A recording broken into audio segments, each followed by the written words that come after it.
Hey everyone, Nina here with your Thursday Newsround today. Coming up in the next few minutes. After an historic election, we find out more about Donald Trump. And we hear from children in the US about how they feel after a dramatic day.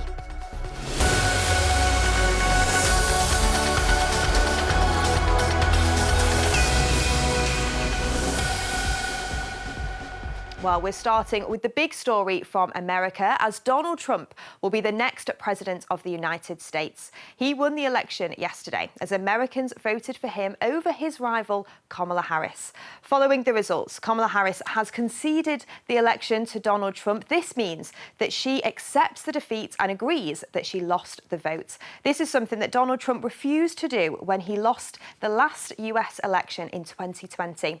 Harris spoke to her supporters in the capital city of Washington and urged them to accept Donald Trump's victory and promised a peaceful transfer of power.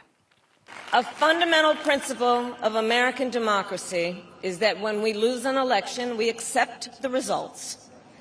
That principle, as much as any other, distinguishes democracy from monarchy or tyranny.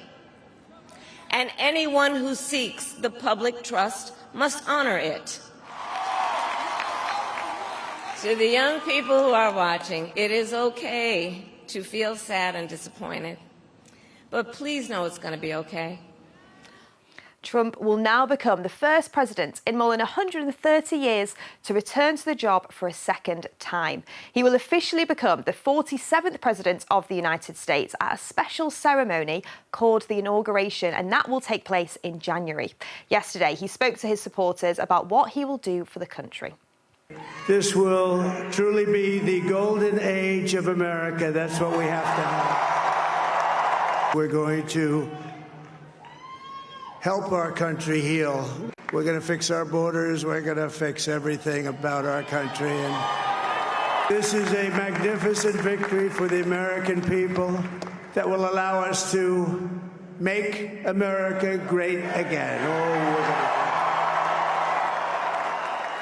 So who is Donald Trump? From appearing in World Wrestling to winning the White House for a second time, let's have a look at Donald Trump's life in politics so far. It's been described as an extraordinary political comeback for Donald Trump, who has been elected as president for a second time. So let's rewind. 10 years ago, Donald Trump was not a politician. He was known as a businessman and TV star. You're fired. Then he decided to run for president and won the election in 2016. From this day forward, it's going to be only America first. We're going to build the wall. Mexico's going to pay for the wall. Our economy is booming. Wages are soaring. Workers are thriving. And America's future has never, ever looked brighter. At the end of his first 4 years in the job, President Trump was in charge when the coronavirus pandemic hit in 2020. He went on to lose the election that year to Joe Biden, but refused to accept the results and falsely claimed the vote was unfair and had been stolen.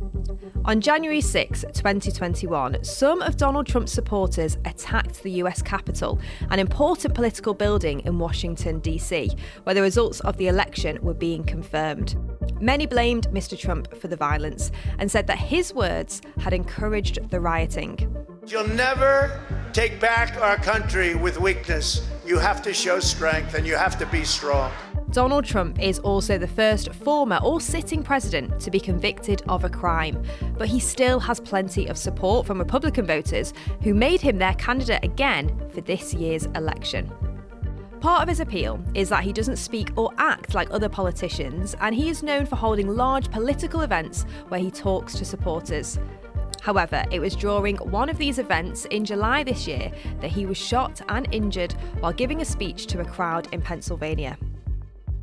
Not long after, he was back campaigning with the economy and immigration among the big issues he's talked about. Donald Trump said that as president, he'd fix America's problems. It was a message that many voters seemed to hear as he made a comeback to be elected as president again. Well, I've recently spent time in the US talking to kids about how they felt about the election and who they were supporting. So I got back in touch with them after results yesterday. Now, Waylon and Ava, who are on the right here, they're supporters of Donald Trump. So I wanted to find out how they feel now that he's won.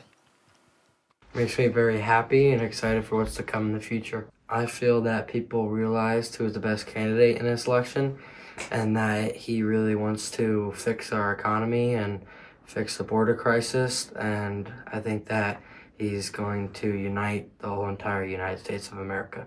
I feel great, and it's awesome that he won. I believe he won because I think that he will lower costs so that more families can go do more things. And he also says that he will close the border, and so that will make our area safer, and he will create more jobs. But the young supporters of Kamala Harris are feeling very different today after the Democrats didn't get enough votes to stay in power.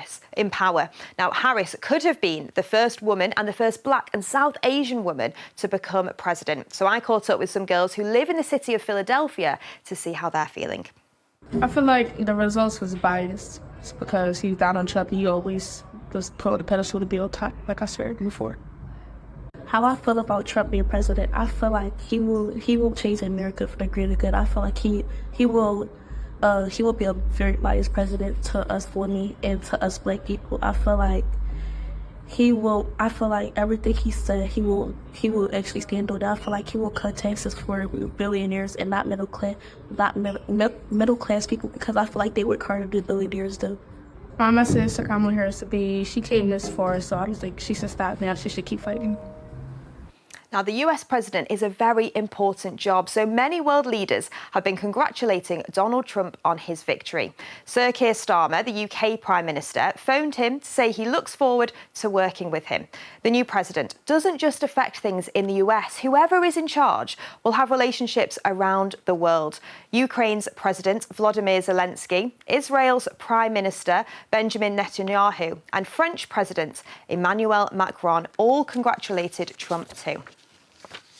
Now, if you want to read any more about the US election, head to the Newsround website for plenty more. If you scroll down, you can find out what we can expect from Donald Trump as president and how the world has reacted to the news. And if you go further down the website, you can also send in your questions. Is there anything you'd like to know about Trump's win? Well, we'll be speaking to a BBC expert, so please do get in touch and send in your questions. Well, that's all we've got time for today. Thank you so much for watching. Have a lovely Thursday, and I'll see you all very soon. Bye.